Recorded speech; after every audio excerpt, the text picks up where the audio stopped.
God bless everybody. Today is September 8th of 2020. This is a quick update video on videos I've been doing, updates to articles, and current events that are happening today. Um, if you follow any of my articles, videos, or anything like that, you can realize that you go to my eschatology page at endofdaysurvival.com. You can see all the different articles, 117 step timeline.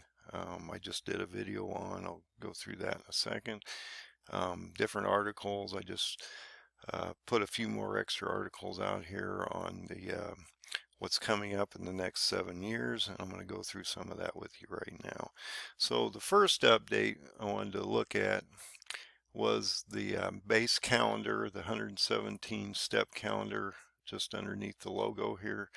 If you go out to that calendar, you'll notice I've done a number of things out here to try to enhance it so it's easier to read, find different aspects of the calendar. I'm constantly fixing typos and things like that, but I'm also updating information so you can see these things. So on the main calendar, one of the things that I have done is I've added all of the 117 steps in the text file. I've added red color to distinguish the different steps so you can break them up and find them easier. Also, you'll notice if you go out here on this text file, wrong way. Actually, I was going the right way.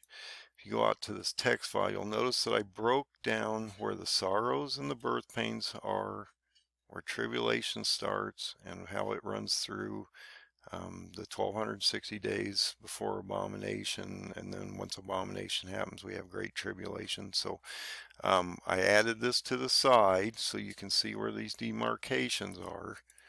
And like I say, the sorrows run from the first seal, the breaking of that first seal when Erdogan went into Syria on October 9th and actually invaded Syria.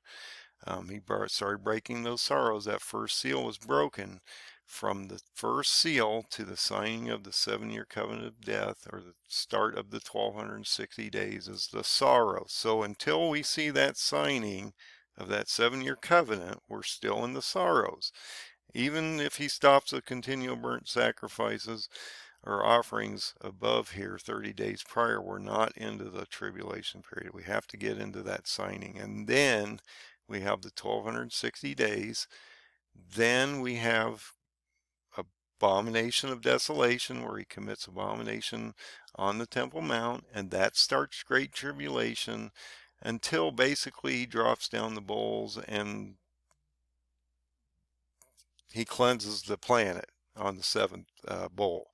So I've added that. I wanted you to see where those demarcations are, because that's extremely important to understand where we are in time.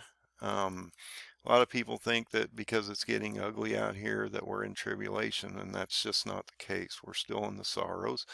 I also did do a little color change on the 22 chapters, just so you could see the chapter numbers easier. But beyond that, the calendar's pretty much the same. I just wanted to show you what I've done here. I think it's easier to read. Fix a few typo errors, different things like that. I mean, constantly updating. I have added a new section to the text file, if I can find that for you here, that deals with the Daniel 11 effect.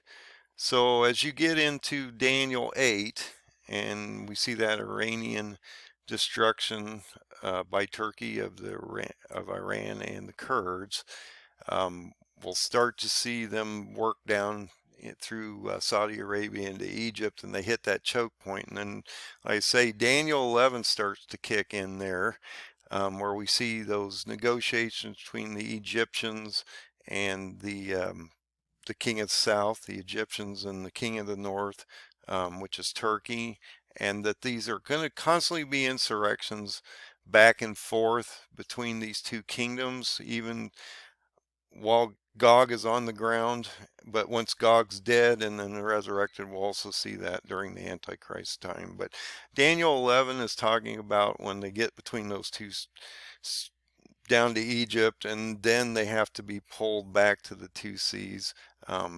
Just realize that I've added some of that in here. I think it's important because not all nations are going to go along with this beast system, and so there's going to be these groups of people that lash out against Antichrist and Gog before Antichrist is here. So those are the basic updates to the calendar. I also rewrote the Three Woes, Three Trump article. Not completely. I just added more depth to it, added more connections. It is a fairly long read, but I also have done a new video on this so that you can see the 117 steps. So I also did the Revelation calendar of John's vision of 117 steps. That's also been updated. This has all the newest um, updates, connections, and everything on here that I can find. I'm still constantly updating this, so it's not static in any way, shape, or form.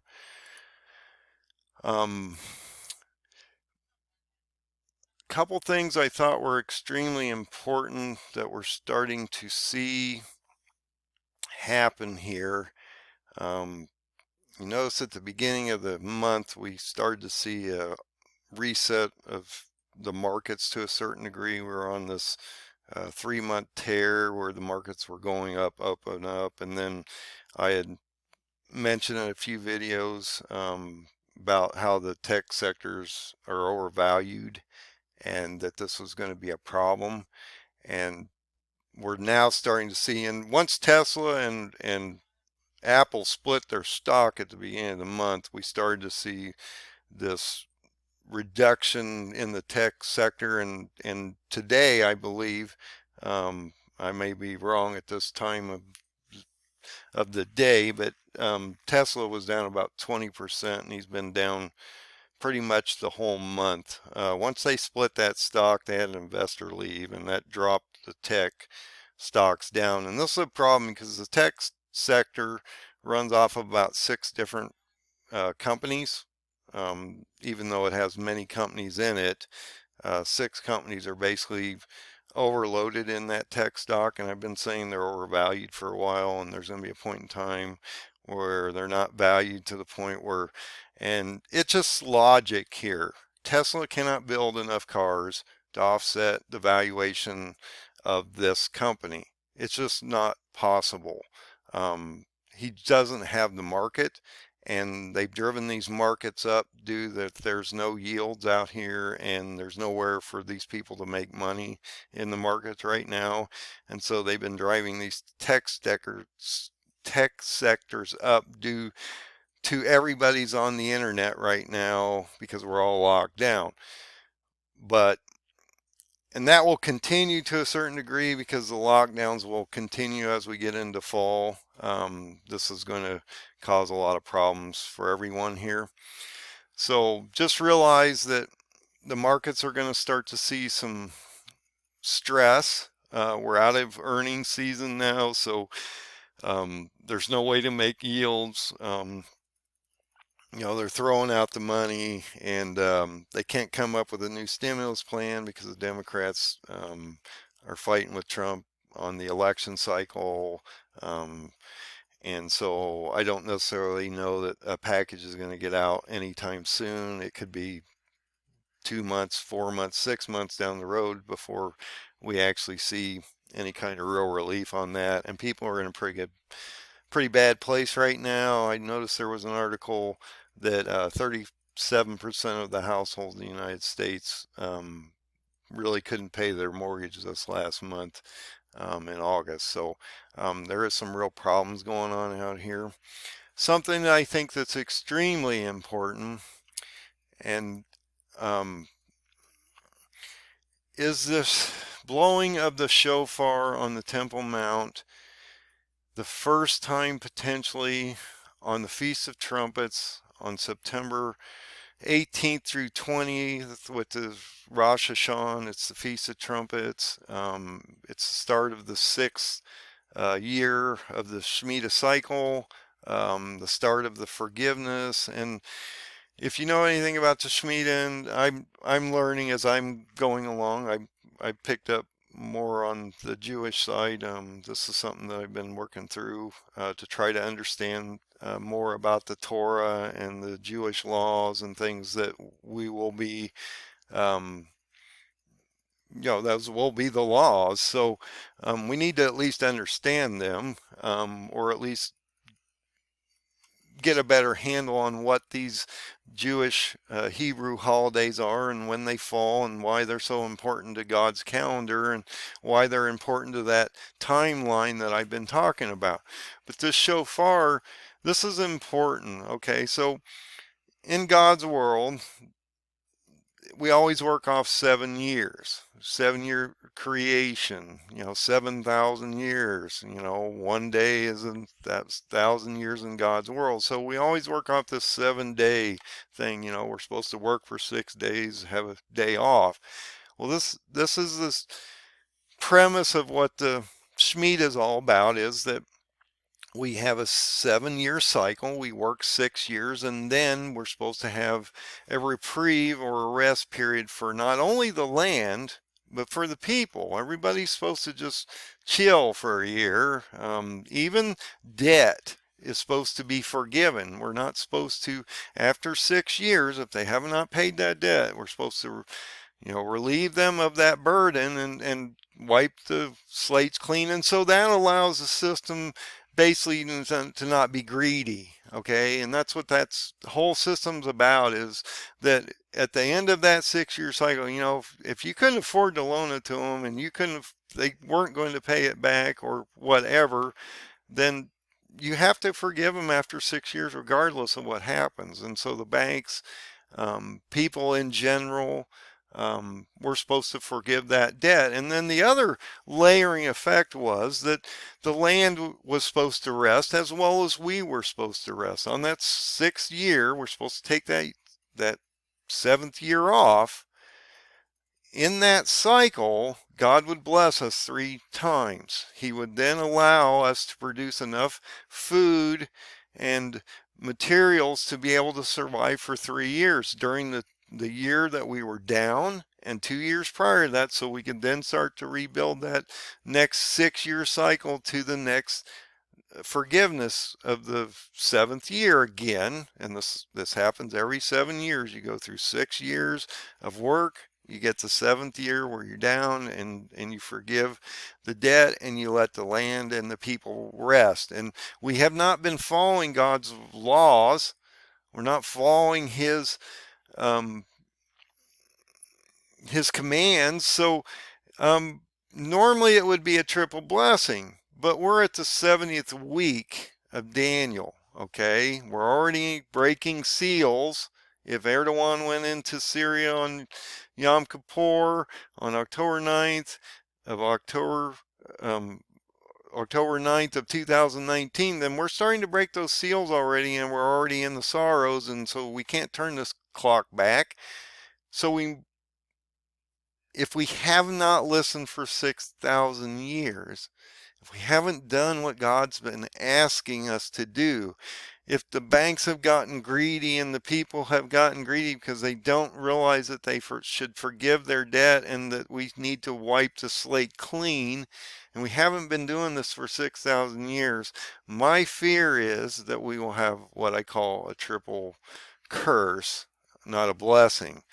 And on September 18th, if they actually do blow this horn, is that a warning? And they have not blown this yet. They're talking about it. This is a petition to blow this horn. And the last time that we saw this horn blown, this shofar, we saw this happen 1,950 years ago. And when was that? The destruction of the Second Temple in 70 AD. So these are important. This is historic.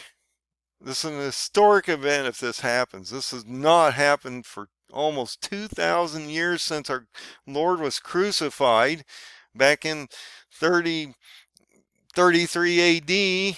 And now we're starting to see this bringing back of the Temple Mount. They're talking about rebuilding it. That's not going to happen until that sixth seal destroys Gog and it wipes that area clean. And then we're going to see that rebuilt in the next 3.5 years after that. Once we start into tribulation and Antichrist is on the ground, he's going to, decree that this place be rebuilt. And the whole world's going to be working on it, so that'll be an easy process. They can build it in about a year or less now. They've got contractors already working on this. So, but this shofar is extremely important. This is the reset of the 6th year. And like I said, if we go back to that one calendar date that I've been talking about, that Shemitah cycle, that fall of the fortunes of Israel in 2021 and the rise of that Babylonian or Ottoman Empire in 2022, is this the warning sign? Is this potentially that horn that starts that new cycle? And it's not a cycle of blessing, I don't believe this time. I believe it's a cycle of destruction and judgments against the planet, against the people, against the nations, against everyone, because we have not been listening to God, and we aren't doing what He's been asking us to do. So I just wanted to bring this up. I think the next 10 days could be interesting as we get into the Shemitah cycle of the 6th year. Will we have a triple blessing, or will we have potentially a triple curse?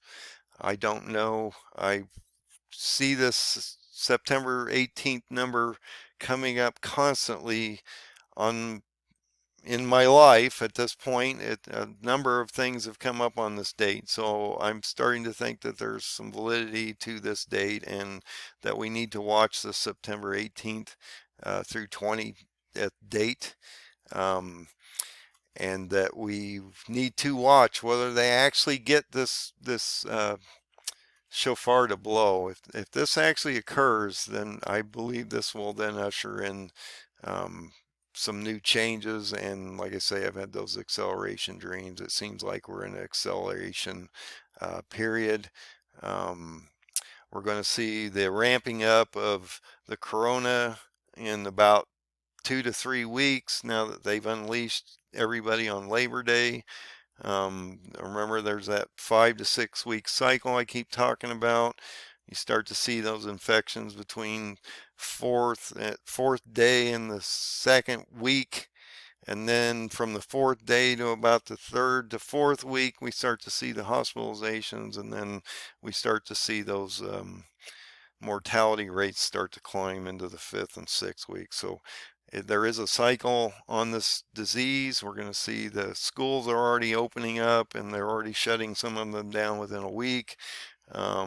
Flu season's coming. The 2nd wave has not hit yet. The vaccinations. So this is another thing that I've been trying to talk to people on, these vaccinations. Okay, so the vaccinations are a 1 or 2 shot process. Okay, so if they get it right, it's a 1-shot process, and we have to figure out how to inoculate 8 billion people on the planet. They can come up with mass production 20 to 40 million doses a month. So I don't know, I haven't done the math, but to me that sounds like a few years down the road before they'll actually get everybody inoculated. Even if they got a vaccination today, it would take years to vaccinate everybody. There's a problem with this concept because most vaccinations are about 40 to 60% on the high ratio of people that actually are affected by it, and optimally it's 70%. So if you take the average of 50%, and then half the population won't take the vaccination at all, that means that you're going to get about a 25% coverage of everyone that actually does take it. And this is, you can't herd immunity like this. And so that's their goal, actually, by doing this process, is to try to inoculate everybody, gain resistance against this disease, and then we can herd immunity people over time to the point where we gain resistance, and then it becomes a normal flu like everything else out here. But this isn't a normal flu. This is a super flu. It is damaging people, blood and tissue wise, within people, even young people. So it is something we need to watch. I believe the rates are going to go up extremely high in the next 3 weeks as we start to see Labor Day work through. We saw the 4th of July, and then we had about a 4 to 5 week spike there, and then it started to drop, and now we're going to see another spike because of the schools. We're going to see another spike due to Labor Day, and then we're going to see these spikes start to really pop as we get into flu season here. So, and also people are just, basically not following protocols at this point. They're tired of wearing the mask. They're tired of being tied up. They're tired of being pent up in their homes. The rioting starting to break out across the nation. The election cycle's coming up. They're talking about, this is something I haven't really gone out and looked at, but it is something that we should think about. There is what I've heard. I've got to go out and do a little more research on this, but there's potentially a 50-day or some kind of march on Washington leading up to the election, and potentially them even potentially wanting to storm the Capitol if Trump gets in. So there's a lot going on. I don't think the rioting is going to go away. I think it's going to amplify. I don't think it matters which side wins. If there's a problem with the election cycle and the absentee ballots, or these ballots that they're doing on mail-in, and they can't get them recorded fast enough, we won't have an answer right away, and so that's just going to cause confusion into the system, and whether the system's even proper, and they're counting the votes right. There's so many different angles on these things. It's really hard to know how this is going to turn out. I keep going back and hoping and praying that 100-year Ottoman cycle, where we had the 1916 cycle to the 1920 cycle, we had a Democrat, but then he was a second-term Democrat, and in 1920, and you're talking about Ottoman Empire, 100 years, that's why I'm going back here, 2023, we're moving into the 2020 cycle. We had a Republican come in 1920, so will Trump hold the position? That's my best hope, because I don't want to see this country lose its soul. And I'm not going to get political here, but if you are voting Democrat, it's hard to be a Christian at this point when you're talking about abortion and the destruction of life and the destruction of the values of this country and some other things. I think we need to reassess this, and we need to get the Christians out here and vote. This is probably the most important election cycle that we're going to have, but regardless of who wins this, I believe that we're not going to see this unrest settle. It's just not going to stop, and it's going to be a problem. And maybe, just maybe, this shofar, this temple, where they're going to blow this horn after almost 2,000 years, is a warning sign to all of us, if it actually occurs. And right now, anything's possible. So I would sort of keep an eye on this shofar, on the 18th through the 20th, whether they actually blow this thing, whether this is going to usher in a new cycle of potential blessings or destruction. In my case, I believe and feel the way we're moving, the dreams I'm having, the things that are going on, the acceleration of everything that's happening, I don't see this to be a blessing year. I see this to be a cursed year. Um, I'll keep doing updates. I'm constantly updating my articles and videos. I try to do these little short videos so you can actually see what I'm working on. But I do believe the shofar is important. God bless everybody. You need to find the small open door. It's called Jesus. If you haven't found him, you need to get right. Look for him, find him, repent, and grovel to him at this point, because we're all going to need to reassess our lives and get right with him, because it's on, guys. This is on and it's happening in front of us. So you better get your oil ready, and it's going to be, you need to do this in the next 6 months. I keep warning everybody, if you haven't got your stuff ready, you need to do it. Most of your work in the next 6 months before spring gets here, as this starts to break down and we start to see that Daniel 8 effect around June 30th start to happen. You need to get your oil around. So God bless you. Have a great day.